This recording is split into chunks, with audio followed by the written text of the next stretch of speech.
Hi అండి. ఈరోజైతే నేను ఒక కొత్త రకం చపాతీలు తయారు చేయటం చూపిస్తాను మీకు. దానికి ముందుగా మనం ఆశీర్వాద్ గోధుమ పిండి ఉంటుంది కదా, అది మన ఇంట్లో ఎంతమందికి మనమైతే చేస్తున్నామో అది చూసుకొని నాకైతే ఒక 10 చపాతీలు దాకా కావాలి. చూడండి, దానికి ఒక 3-4 స్పూన్స్ వేసేసుకున్నాను. ఇదేంటా కొత్తగా ఉంది, పిండి కలుపుతుంది చపాతీలు అనుకుంటున్నారా? ఇదండి, మా ఫ్రెండ్ దగ్గర నుంచి తెచ్చేసుకున్నాను. చాలా చీప్గా దొరుకుతుంది, చాలా బెస్ట్గా ఉంటుందండి. తవుడు చూడండి, చాలా బాగుంటుంది. మనకి ఏమీ డిఫరెన్స్ ఏమి ఉండదు చపాతీలు. కాకపోతే ఏంటంటే మనం ఒక 4-5 అవర్స్ కలిపేసి పెట్టేసుకున్నాం అనుకో, నైట్ డిన్నర్కి చేసేసుకోవాలంటే 5-6 కలుపుకున్నాం అనుకో, చాలా మెత్తగా వస్తాయి చపాతీలు. అయితే టైం లేకపోయినా చేసేసుకోవచ్చు. చూడండి, కొంచెం సాల్ట్ ఇవన్నీ కలిపేసేసుకుందాం మనం.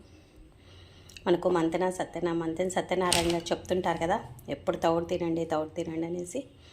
మంచి మిల్లుల నుంచి ఆడిచ్చింది అయితే చాలా బాగుంటుందండి. కాకపోతే ఇది కొంచెం జాగ్రత్త చేసుకోవాలి, ఎప్పుడు ఫ్రిడ్జ్లోనే ఉండాలి. చాలా ఫాస్ట్గా పురుగు పట్టేస్తుంది. మా ఫ్రెండ్ అడగ తీసుకొచ్చేసింది అనమాట. ఇలా కొంచెం మనం ఆయిల్ వేసేసుకొని పిండి కలిపేసేసుకుందాం. చూడండి, మనకైతే పిండి ముద్ద రెడీ అయిపోయింది. చూడండి, ఇలా ఫింగర్ ఎత్తితే ఇలా ఎత్తామా, గుంట పడిపోయిందా, మెత్తగా వచ్చినట్టు అనమాట. కావాలంటే కొంచెం ఎక్కువ ఆయిల్ వేసేసుకోవచ్చు. నేనైతే కొత్తిమీరతో ఫినిషింగ్ టచ్ ఇస్తున్నాను. కొత్తిమీరతో చేసేసుకుంటున్నాను కొత్తిమీర చపాతీలు అనమాట. నేనైతే దాదాపు చపాతీలని ప్రతిరోజు ఏదో ఒకటి వాడతానండి. ఆకుకూరలు, కొత్తిమీర ఒకరోజు, కరివేపాకు ఒకరోజు, మునగాకు ఒకరోజు, ఏదో ఒక ఆకేసి మనం పిండి కలుపుకొని చపాతీలు చేసేసుకోవచ్చు. చాలా సాఫ్ట్గా ఉంటాయి. మనం ఏగిపోతాయి కాబట్టి అంతేం అనిపించదు.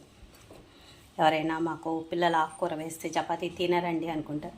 అలాంటప్పుడు మనం హ్యాపీగా తీసేసుకొని, మనకి తవుడు ఉంది కదండి, అదో మునగాకు పొడో వేసేసుకొని చేసుకోవచ్చు. అదైతే పిల్లలకి ఏం అర్థం కాదు కదా, వాళ్ళ హెల్త్, హస్బెండ్ హెల్త్ అంతా మనమే కదా చూడాల్సింది. అందువల్ల అలా వేసేసుకొని తయారు చేసేసుకోవచ్చు. అండి, ఇలా ఉండలు చేసేసుకొని మనం చపాతీలు రుద్దేసుకోవడమే. కొత్తిమీర తవుడు వేసిన చపాతీలు ఇలా కాల్ చేసేసుకుందాం. చూడండి, ఇలా రోస్ట్గా వచ్చేసింది కాబట్టి మనకు ఆ కొత్తిమీర అనేది కూడా అంతేం అర్థం కాదు. ఇలా వేసేసుకొని కొత్తిమీర, పుదీనా, మునగాకు అలా వేసేసుకొని చేసేసుకోవచ్చు. Like, share, subscribe Polishetty sisters.